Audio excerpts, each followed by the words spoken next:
10 IAS IPS अफसर जिन्होंने नेताओं से पंगा लिया और पछताए, आखिर क्यों, आइए जानते हैं इस वीडियो में। नंबर 10 पर आते हैं आईपीएस शिवदीप वामन राव लांडे।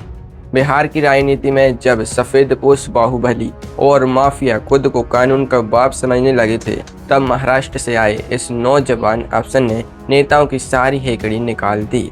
पटना और रोहतास में तैनाती के दौरान जब लांडे साहब ने नेताओं के चहेते बालू माफिया, नकली दवा सिंडिकेट और गुर्गों की गाड़ियों पर छापे मारकर जब्ती शुरू की, तो सत्ता के दलालों को दिन में तारे नजर आने लगे।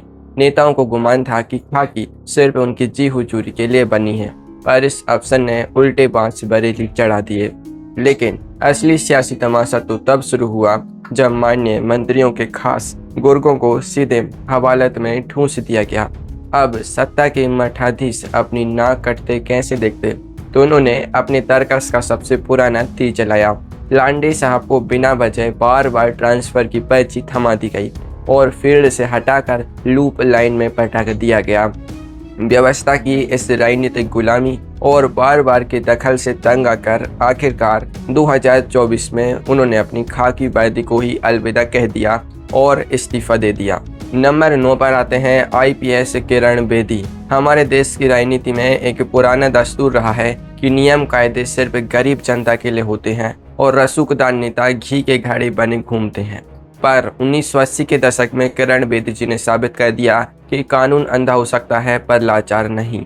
दिल्ली में डीसीपी ट्रैफिक रहते हुए जब तत्कालीन प्रधानमंत्री इंदिरा गांधी जी के दफ्तर से जुड़ी गाड़ी ने गलत जगह पार्किंग की, तो बेदी साहब के मातहतों ने बिना किसी आका के खौफ के क्रेन बुलाई और गाड़ी को सीधे क्रेन से उठवाकर थाने भिजवा दिया।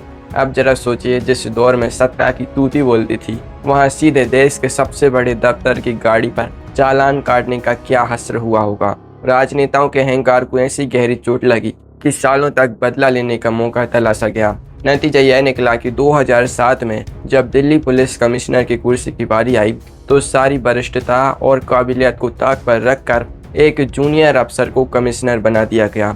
किरण बेदी जी ने भी झुकने के बजाय अपने स्वाभिमान को चुना और तुरंत बीआरएस लेकर सिस्टम को आईना दिखा दिया। नंबर 8 पर आते हैं आईपीएस वाईपी सिंह। मुंबई की माया नगरी में जब सफेदपोश राजनेता और बड़े बड़े उद्योगपति चोली दामन का साथ निभाकर घोटालों की तिजोरियां भर रहे थे, तब 1985 बैच के इस आईपीएस ने सत्ता के सबसे बड़े सिंडिकेट में हाथ डाल दिया। सीबीआई और मुंबई पुलिस में रहते हुए इन्होंने खादी और कॉरपोरेट के उस गठजोड़ की फाइलें खोल दी जिनके पन्नों को छूने की हिम्मत कोई दूसरा अफसर नहीं कर पाता था। पर क्या सत्ता की मलाई चाटने वाले नेता और अलाकमान चुप बैठते? खेल तो बंद कमरों में खेला गया। जैसे ही जांच की आंच बड़े नेताओं के सफेद कुर्ते पर पहुंची, वाईपी सिंह की कलम की स्याही सुखाने का पूरा बंदोबस्त कर दिया गया। अहम केसों की जांच उनसे छीन ली गई, प्रमोशन रोक दिए गए और किनारे वाली पोस्टिंग देकर पूरी तरह लाचार बनाने की कोशिश की गई। जब उन्होंने देखा कि पूरी व्यवस्था ही भ्रष्टाचारियों की ढाल बन चुकी है, तो 2004 में उन्होंने नौकरी को लात मार दी और इस्तीफा देकर पूरी व्यवस्था की पोल पट्टी एक खुली किताब में लिखकर देश के सामने रख दी। नंबर 7 पर आते हैं आईएएस राजू नारायण स्वामी। 1991 बैच के यूपीएससी ऑल इंडिया टॉपर, जिन्होंने साबित किया कि टॉप रैंक सिर्फ कागज का टुकड़ा नहीं बल्कि रीढ़ की हड्डी की मजबूती होती है। केरल के मुन्नार की हसीन वादियों में जब नेताओं और उनके रसूखदार रिश्तेदारों ने सरकारी जमीनों को अपने बाप की बपौती समझकर अवैध रिसोर्ट और बंगले तान दिए थे, तब स्वामी साहब ने बिना किसी चेतावनी के सीधे बुलडोजर मंगवा लिए। कई रसूखदार मंत्रियों के करीबियों की अवैध संपत्तियों को जब मलबे में तब्दील किया गया, तो पूरे सियासी गलियारे में भूचाल आ गया। लेकिन सत्ता के मठाधीशों के अवैध साम्राज्य पर हथौड़ा चलाने की क्या कीमत चुकानी पड़ी, कभी सोचा है आपने? मंत्रियों ने अंगूर खट्टे हैं की तर्ज पर इस ईमानदार अफसर को ही विद्रोही घोषित कर दिया। 30 साल की नौकरी में 25 से ज्यादा बार तबादले का झुंझुना थमाया गया। सालों तक बिना किसी काम के खाली दफ्तर में मक्खियां मारने पर मजबूर किया गया और यहाँ तक कि नौकरी से बर्खास्त करने की फाइलें तक चलाई गई। लेकिन यह अफसर कभी हुक्मरानों के आगे नहीं रहेगा। नंबर 6 पर आते हैं आईएएस प्रदीप शर्मा। गुजरात की सत्ता के शीर्ष गलियारों से सीधे टकराने का हौसला हर किसी में नहीं होता। प्रदीप शर्मा जी ने 2001 भुज भूकंप पुनर्वास भूमि आवंटन से लेकर कई प्रशासनिक मामलों में तत्कालीन मुख्यमंत्री नरेंद्र मोदी जी की सरकार के फैसलों पर सवाल खड़े किए और सत्ता के साथ सीधे टकराव का रास्ता चुन लिया। अब सियासत की चौपर पर जब कोई मोहरा राजा को ही आंखें दिखाने लगे तो उसका क्या अंजाम होता है। जब सत्ता से पंगा लिया जाता है तो सरकारी मशीनरी कानून की एक एक बारीक धारा को हथियार बना लेती है।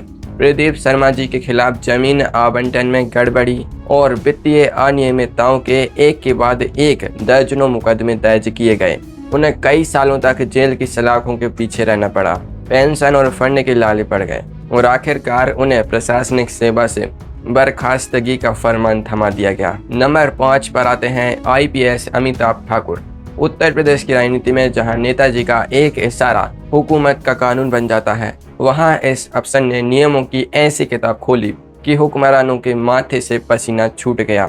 2015 में जब समाजवादी पार्टी के संरक्षक मुलायम सिंह यादव जी के साथ कथित फोन कॉल पर गर्मा गर्मी हुई तो अमिताभ ठाकुर ने बिल्ली के गले में घंटी बांधते हुए उस ऑडियो टेप को सीधे मीडिया में लीक कर दिया और थाने जाकर FIR की अर्जी दे दी। अब जरा सोचिए, जिस सूबे में सरकार की मर्जी के बिना पत्ता नहीं हिलता था, वहां सीधे हुक्मरान के खिलाफ मोर्चा खोलने की क्या सजा मिली होगी। इसके बाद तो निलंबन, विभागीय जांचें और फर्जी मुकदमों की ऐसी बाढ़ आई कि इस अफसर की जिंदगी थाने और कचहरी के चक्कर काटते ही बीती। बात यहीं खत्म नहीं हुई। 2021 में केंद्र और राज्य सरकार ने मिलकर उन्हें लोकहित में अनुपयुक्त करार दिया और समय से पहले जबरन अनिवार्य रिटायरमेंट देकर घर बैठा दिया। नंबर 4 पर आते हैं IPS डी रूपा मोदगिल। आम आदमी के लिए जेल का मतलब होता है लोहे की सलाखें और बदहाली, लेकिन रसूखदार नेताओं के लिए तो जेल भी 5 स्टार रिजॉर्ट ही बन जाती है। 2017 में जब डी रूपा जी बेंगलुरु की परपना अग्रहारा सेंट्रल जेल की DIG बनी तो उन्होंने देखा कि तमिलनाडु की दिवंगत नेता जयललिता जी की बेहद करीबी BK शशिकला जी के लिए जेल में निजी रसोई, विशेष कमरे और VIP ठाट बाट का पूरा इंतजाम था, जिसके बदले जेल अफसरों को कथित 2 करोड़ की रिश्वत बांटी गई थी। डी रूपा जी ने बिना किसी डर के अपनी आधिकारिक रिपोर्ट में इस पूरे VIP सिंडिकेट का भंडाफोड़ कर दिया। अब आपको क्या लगता है कि इस खुलासे के बाद सरकार ने उन्हें मेडल दिया होगा? कर्नाटक के सियासी आकाओं के कान खड़े हो गए और शाबाशी देने के बजाय रातों रात उनका तबादला जेल से हटाकर ट्रैफिक डिपार्टमेंट में कर दिया गया, ताकि जेल के अंदर चल रहे उस आलीशान सियासी खेल पर आराम से पर्दा डाला जा सके। नंबर 3 पर आते हैं IPS संजीव भट्ट। राजनीति के सबसे खतरनाक अखाड़े में जब पूरी व्यवस्था एक तरफ खड़ी थी, तब संजीव भट्ट जी ने सुप्रीम कोर्ट में हलफनामा ठोककर सीधे गुजरात के तत्कालीन शीर्ष राजनीतिक नेतृत्व पर 2002 के दंगों को लेकर गंभीर आरोप मढ़ दिए। इसे कहते हैं आग में सीधा हाथ डालना, और वह भी तब जब सामने देश की सबसे ताकतवर राजनीतिक ताकत खड़ी हो। पर क्या कोई भी मजबूत सत्ता अपने ऊपर उंगली उठाने वाले को यूं ही छोड़ देती है? इसका अंजाम ऐसा हुआ कि पहले बिना इजाजत ड्यूटी से गायब रहने का बहाना बनाकर उन्हें निलंबित किया गया और फिर 2015 में सेवा से बर्खास्त कर दिया गया। लेकिन खेल यहीं खत्म नहीं हुआ। इसके बाद 1990 के एक पुराने कस्टोडियल डेथ मामले की धूल भरी फाइलें खोली गईं और उन्हें अदालत से उम्र कैद की सजा दिलवाकर जेल की काल कोठरी में बंद कर दिया गया। नंबर 2 पर आते हैं IAS दुर्गा शक्ति नागपाल। 2013 में जब उत्तर प्रदेश में ग्रेटर नोएडा में यमुना और हिंडन नदी की छाती चीरकर बालू माफिया करोड़ों का अवैध काला साम्राज्य चला रहे थे, तब इस युवा महिला IAS ने निडर होकर उनके सैकड़ों अवैध डंपरों और मशीनों को जब्त करना शुरू कर दिया।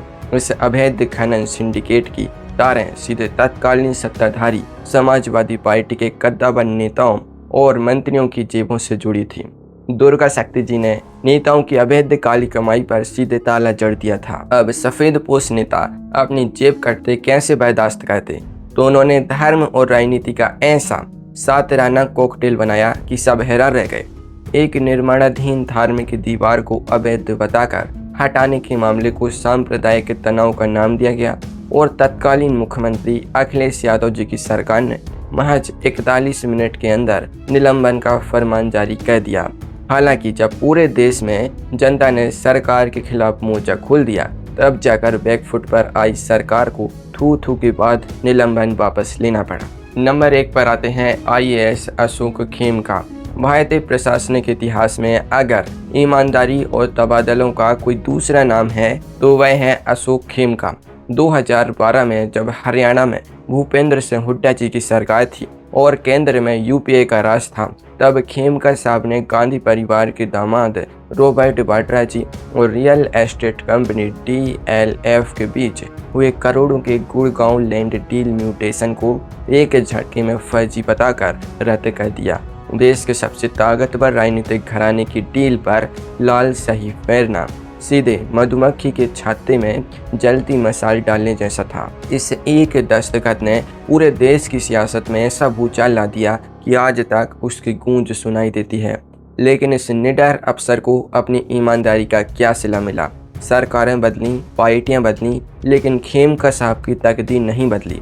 30 साल की नौकरी में 55 से ज़्यादा बार तबादले का वर्ल्ड रिकॉर्ड बनवा दिया गया। जब भी किसी नए विभाग में गए और वहां कोई घोटाला पकड़ा, हुक्मरानों ने तुरंत बोरिया बिस्तर बांधने का फरमान भेज दिया।